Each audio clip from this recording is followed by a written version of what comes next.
जो मोदी जी का जो साथी है अमित शाह, जो उसका बेटा है जय शाह, वो क्यों नहीं आ रहा हिंदू राष्ट्र बनाने के लिए? वो कहाँ झंडा लेकर चल रहा है?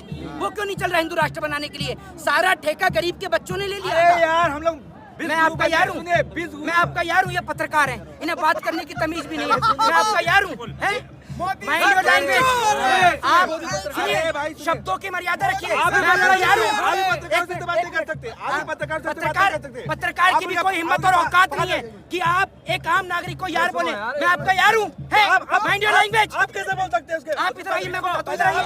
किसको? मैंने इनको क्या बोला है? आपके पिता कैसे बोल सकते हैं? क्या बोला मैंने इनको? क्या बोला मैंने इनको?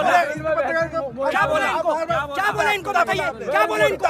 क्या बोला इनको? पिता का बोले ना क्या बोला मैंने? शर्म आनी चाहिए आपको, शर्म आनी चाहिए आपको। इसलिए मैं इनको कहता हूँ कि ये बीजेपी के प्रवक्ता हैं। ये मैं आपको एक बात बता दूं, लेबल लगाते देश में आप पत्रकार की बेइज्जती कर रहे हैं। पत्रकार की इज्जत ही कौन सी बची हुई है? पत्रकार की इज्जत कौन सी बची है? वो दिन दूर नहीं, वो दिन दूर नहीं जब आप कहेंगे ना कि टीवी पर बैठ के कि माँ की कसम खा रहा हूँ, इस बार सच्ची खबर दिखा रहा हूँ, तब भी आपकी बात पर कोई यकीन नहीं करेगा। आपने तो अपना स्तर इतना नीचे गिरा लिया, ये आप समझ लीजिए। और मैं आपको बताता हूँ कि मोदी किस तरीके से लोगों की जेब पर डाका डाल रहे हैं। अगर कोई भाई हो जिसकी जेब में बटुआ हो तो मैं बताता हूँ, है कोई है जिसकी जेब में बटुआ हो तो? इसको पीछे वाली जेब में रखो।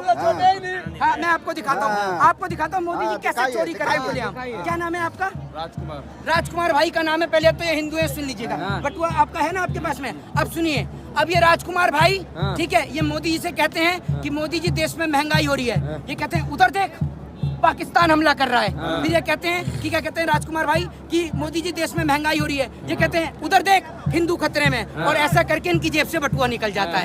यही काम भाजपा कर रही है, यही काम भाजपा कर रही है। लोगों को हिंदू मुसलमान में उलझाकर, मंदिर मस्जिद और पाकिस्तान का डर दिखाकर लोगों की जेब पर डकैती डाल दी है। भैया बटुआ ले लो, मैं मोदी नहीं हूँ, ठीक है, वही है ये काम के लिए। तो यही काम बीजेपी कर रही है देश में। लेकिन संकल्प जो लिया गया है कि हिंदू राष्ट्र बनाने का, मोहित शर्मा जी, हिंदू जोड़ो यात्रा हो रहा है। आप लोग भारत जोड़ो यात्रा किए, कैसे देख? पहले तो ये बता दो कि कहाँ पर ये लिखो है कि भारत मुस्लिम राष्ट्र है जो आप हिंदू राष्ट्र बनाने चले हो? कहाँ लिखा है? कहीं लिखा है? वीरेंद्र है, अमर है हिंदू वीरेंद्र राष्ट्र। शास्त्री गवर्नर हैं, प्रेसिडेंट हैं, बताइए आप मुझे। मोदी जी के छोटे भाई हैं। मोदी जी के छोटे भाई हैं। मोदी जी के छोटे भाई हैं। जो मोदी जी का जो साथी है अमित शाह, जो उसका बेटा है जय शाह, वो क्यों नहीं आ रहा हिंदू राष्ट्र बनाने के लिए? वो कहाँ झंडा लेकर चल रहा है? वो क्यों नहीं चल रहा हिंदू राष्ट्र बनाने के लिए? सारा ठेका गरीब के बच्चों ने ले लिया। इनके बच्चे, अमित शाह का बेटा, जिसे ये नहीं पता होगा कि क्रिकेट में 6 गेंदें होती हैं, कितनी गेंदें होती हैं, वो आज बीसीसीआई से ICC में निर्विरोध चुनकर बैठा है। और देश की गरीब जनता के बच्चों का आज भविष्य बर्बाद हो रहा है। आप मुझे बताइए, हो रहा है या नहीं हो रहा? बिल्कुल हो रहा है। तो किसकी सरकार के राज में हो रहा है? जिताया था मोहित भाई, बताइए किसकी सरकार के राज में हो रहा है? अरे देश चंगा है, कह रहे हैं मोदी जी के देश चंगा है, सब चीज अच्छा चल रहा है। नहीं, एक बात आप मुझे बताइए, कैसे देश में अच्छा चल रहा है? देश में अभी आप देश की राजधानी में खड़े हो, ठीक है, 3 भी नहीं बजे। अभी आप ये देख लीजिए कि ये जो आप देख रहे हैं कोई ठंड नहीं है।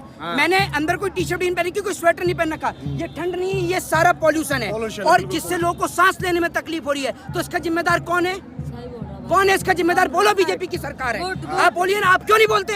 ये पत्रकार जो जिनका काम देश को सच्चाई दिखाने का है, ये एक बार भी नहीं बोलते। अगर सुन लीजिए, अगर मोदी जी की तारीफ नहीं, मोदी जी की तारीफ तो हर जगह दिखा देंगे, मोदी जी की बुराई क्यों नहीं करते कि दिल्ली में बीजेपी की सरकार है, लोगों को सांस लेने में तकलीफ है, बिहार में बीजेपी की सरकार है, महिलाओं को गोली मारी जा रही है, शिक्षकों की हत्या हो रही है, क्यों नहीं बोलते?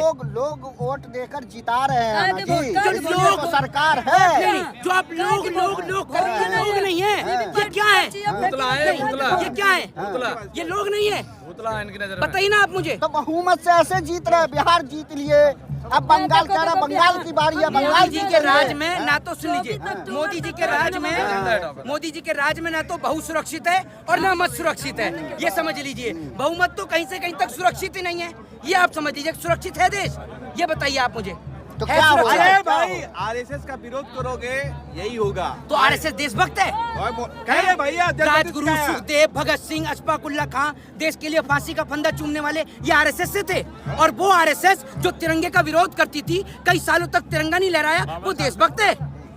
अरे होम मिनिस्टर कह रहे देशभक्ति सीखना है तो होम मिनिस्टर तो खुद तड़ी पार रहा है। RSS से होम मिनिस्टर तो खुद तड़ी पार रहा है, जो खुद आप नहीं नाच ना जाने तो आंगन टेढ़ा। जिनका घर शीशों का होता है वो दूसरों हैं, गृह मंत्री हैं पहले वो। गृह मंत्री नहीं होता, गृह मंत्री हाँ, होता गृह है। मंत्री मुंह से हैं। गुटका थूक कर बात करिए। नहीं, गृह मंत्री हैं। ले, हाँ। हम तो ये समझ रहे थे कि ये चपरासी है।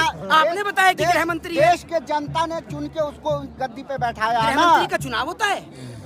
ये भाई गृह मंत्री का चुनाव होता है? फिर कैसे होता है? कैसे होता है बताइए। ये आप मुझे ये बताइए, जो आप कह रहे हैं कि देश की जनता अरे ने, देश की जनता ने वहाँ भेजा है ना, वो पार्टी ने उसको देश select की करके वहाँ जनता, बैठाया देश ना। की जनता ने तो कुलदीप सिंह सेंगर को भी चुना था। हाँ। वो तो बलात्कारी निकला, देखा नहीं आपने? वो तो बलात्कारी निकला, निकला नहीं निकला। अरे भैया ये तो जबान अरे चली आप जाती खाली चुन चुन के उन्हीं का है। नहीं, एक बात आप मुझे अरे देश की जनता ने ममता बनर्जी ये को भी तो चुना है। ये पत्रकार तो मुझसे ऐसे गुस्सा कर रहा है जैसे मोदी से सवाल न करके इनके पिताजी से पूछ लिया हो। आप तो ऐसे चिल्ला रहे हो हैं? अभी कह रहे हैं कि उनसे क्यों सवाल कर रहे हैं? उनसे ना सवाल करें तो किससे करें? हजम नहीं होती। नहीं, मोदी जी की लोकप्रियता कौन सी मोदी जी की? मोदी है आज। हाँ, अच्छा, मोदी में रिपब्लिक के है, हैं? मोदी में है पूरा देश। मोदी मैं नहीं है, खाली आप है मोदी जी, आप ये समझ लीजिए। और देश का इतना गंभीर मुद्दा है और ये पत्रकार दांत दिखा रहा है। आपको इतनी शर्म आनी चाहिए कि आप जो हंस रहे हैं, ये इतना गंभीर मुद्दा है कि कश्मीर से कन्याकुमारी तक के लोग इकट्ठे हुए हैं अरे और हंस आप के लोग दिखा रहे सिर्फ हैं। वावेला मचाते हैं, कभी वोट चोर, कभी भाई, ईवीएम चोर, एक मिनट, कभी कुछ। ईवीएम कौन लेकर के आया था? हैं? कौन लेके आया था ईवीएम बताइए। हाँ, मेरी बात सुन लीजिए, मेरी बात सुन लीजिए। हाँ। ईवीएम तो ये लेकर आए थे, कांग्रेस की सरकार लेके आई हाँ। थी, ठीक है। पहली बार सरकार कब आई थी ईवीएम? पूरे मेरी 2004 में। मेरी बात सुनिए, 2004 में ईवीएम सरकार किसकी बनी? पहले, कांग्रेस की अरे यूपीए मेरी की। बात तो तो सुन फिर लीजिए, कैसे वोट- मैं वही वोट बता नहीं रहा हूँ आपको। मेरे को आप ये बताइए, हाँ। ऐसे तो राजीव गांधी कंप्यूटर भी लेकर आए, लेकिन उस टाइम पर कंप्यूटर से साइबर क्राइम थोड़ी होते थे। आज तो साइबर क्राइम भी हो रहे हैं। आप मुझे ये बताइए ना, तो अगर कोई टेक्नोलॉजी लेकर आया है और आप उस टेक्नोलॉजी का दुरुपयोग कर रहे हैं, तो वो आपकी गलती है ना। और आप कहते हैं कि क्या कहते हैं, ईवीएम हैक नहीं हो सकता। किसी ने कभी ये सोचा था कि आप यहाँ से बैठकर, धरती से बैठकर आप अंतरिक्ष तक बात कर सकते हैं? लेकिन आज पॉसिबल है ना। तो जिस तरीके से आज वो चीज पॉसिबल है, तो एक मशीन हैक नहीं हो सकती। जब हम यहाँ से बैठकर अंतरिक्ष तक बात कर सकते हैं, तो मशीन हैक नहीं हो सकती? हो सकती नहीं हो सकती?